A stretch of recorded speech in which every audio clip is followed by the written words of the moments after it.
What's going on, everybody? Kenny Bomb is in the building, and Netherrealm Studios recently dropped a classic Scorpion skin in Mortal Kombat 1, and I gotta say, it translated very well. But based off of a recent tweet from the Mortal Kombat X account, this is not going to be the only premium skin we'll get, and we'll probably get a lot of them fairly often. Now this is very good news, because some of the secondary skins in Mortal Kombat 1 leave a lot to be desired.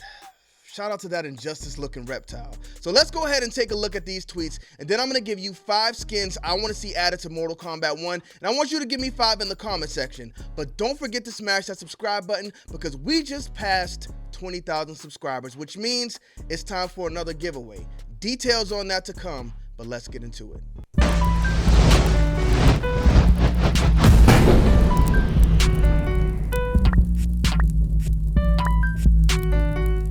Man, boy, they coming on.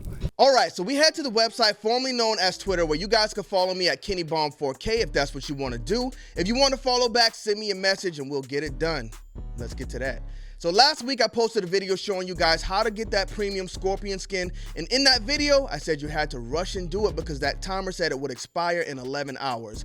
The Mortal Kombat account then tweeted out, "The hourly timer in-game is inaccurate and will be updated, so that timer does not matter. But when does the skin expire?" They then tweeted out, check the beautiful skin out, y'all. "The MK1 store has refreshed today and will do so approximately every week moving forward. Be sure to add Deadly Alliance Scorpion to your collection before time runs out. Only available with Dragon Crystals." You know what? Maybe we give away some Dragon Crystals too. And we might need a lot of those Dragon Crystals, because by the looks of it, and I don't know, I don't work for Netherrealm Studios, this is all speculation, but it sounds like we might be getting these premium skins every week. And if we do, I'm all for it. Now, one thing I saw some people complaining, or people are going to complain either way, but people were complaining about him not having the skull on his head, and it makes a lot of sense for him not to have the skull. Why? Because think about like Melina's fatality. When she jumps on your head and sucks your brain out, if you could see like the skull and the hole in the eyes, I mean, he doesn't have a brain, so how is she going to do her fatality? A lot of those fatalities are going to require him to actually have a head that we can chop off. Think about Sub-Zero's, when he gets the thing chopped in his head and he slides down. A lot of that stuff won't work with the skull, so you got to look at semantics, y'all. The skin looks great. People are going to complain either way, but this looks perfect, and I think it's a great modern design of that Scorpion look. But what skins should they follow up with? We head to the Living Forest, which we're going to use as our canvas, because this is my favorite stage in Mortal Kombat 1. Either this or Sundo. But they need to add the Deadpool, because nothing beats the Deadpool. So, the first skin I'm going to talk about is for a character who's actually not even in the game yet. It's for Ermac.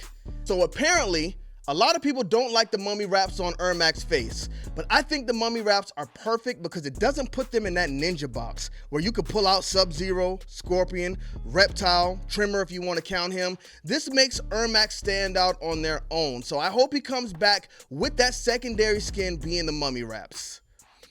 Now, of course, a lot of people still do want the ninja Ermac because it's classic. First time we saw Ermac, they were a ninja. They were ninjas? How does that work? So if you want to please everybody, give us this mummy wrap as the secondary skin, and then you can come back a few weeks later and go ahead and throw in the Ninja Ermac that we never got from Mortal Kombat 11, because he had a beautiful design. Hate to see him just die. Next, we got a very interesting character in Mortal Kombat 1 because we got General Shao. They completely went a different direction with General Shao in this one, where he has horns now.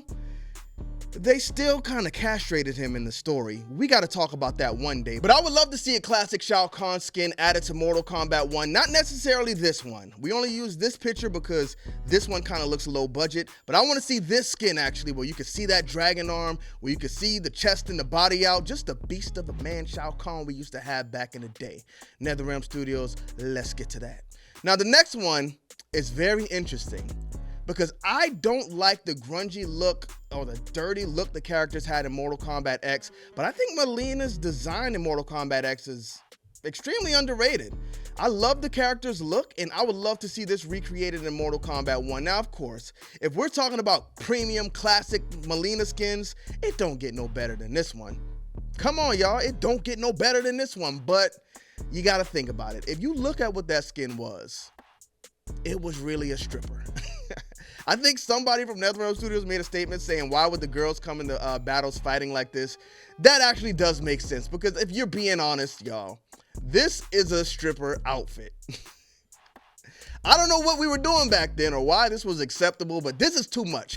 I think we didn't find the right medium between the two, but this one was definitely too much. I mean, come on, y'all. I think the perfect medium was probably this one.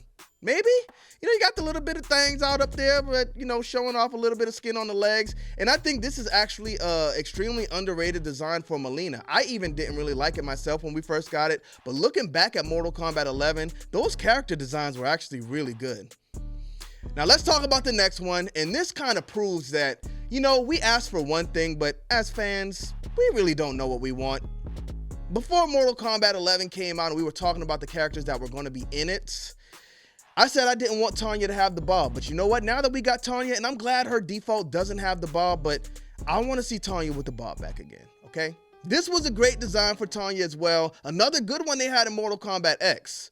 So, you know what? Hey, whatever. We don't know what we want, Netherrealm Studios. We tell you to take away, we ask you to put it back. I want to see Tanya back in Mortal Kombat 1 with the bob. Also, this was a nice outfit for Tanya as well. This came from the stripper days, but this one actually isn't too bad. She got the big old things on her, sure, but they are completely covered. Got some legs out, but I think this was a beautiful design, and this is perfect. I would love to see this one back for Tanya as well. And last, but most certainly not least, the design I want to see back in Mortal Kombat 1 more than anything else. Don't get me wrong, I love Sub-Zero's design in Mortal Kombat 1. His secondary fit, I don't like it. I don't like the straps or the flaps on the shoulders, and they got these red attires for Sub-Zero that drive me insane. How am I supposed to use a red Sub-Zero? That doesn't even make sense. But I think we need to get this Shredder Sub-Zero back. Now, they brought it back in Mortal Kombat 11, I know. But I don't know if it was just me, but I feel like in Mortal Kombat 11, they didn't really capture the essence of it. I don't know what it was or what was off, but I just feel like they didn't capture the same feel. Kuai Liang wasn't wearing it like he was wearing it in Mortal Kombat Deception. So maybe Bihan can pull it off. Maybe we get Bihan to throw this fit on and we can get the best Sub-Zero look of all time. I don't think they're ever gonna top this, y'all. I don't think this can be topped, and that's fine with me. You know what? Mortal Kombat 1 Sub-Zero, great, perfect, but I don't think they can ever top this one. So I wanna see this back in Mortal Kombat 1 ASAP. I hope we get it this week. Whenever they refresh the shop, this has to be sitting in there, y'all. It just has to. Because if you talk about iconic designs, sure, you got Flaming Head Scorpion from Mortal Kombat Deadly Alliance, but what about this guy? Bring him back, NRS, as soon as possible. Now, we got one more for Sub-Zero I want to look at, because I know a lot of people don't like this one as well. But this is like classic Grandmaster Sub-Zero. When you look at this, you're like, oh, that's the Grandmaster. He looks like an old man, sure, but if you think about it, this is kind of like the Mortal Kombat 1 design. He does not have the hood on, but he does have the mask. He's got the bun. Of course, the ponytail is a lot longer. It's probably time for him to give it up because the full top has gone away from him, but I think this is a great design as well. And you know what? I wouldn't mind seeing this recreated. I don't think they'll do it just because so many people complained about it, but I think this was a great design for Sub-Zero also. But that's it.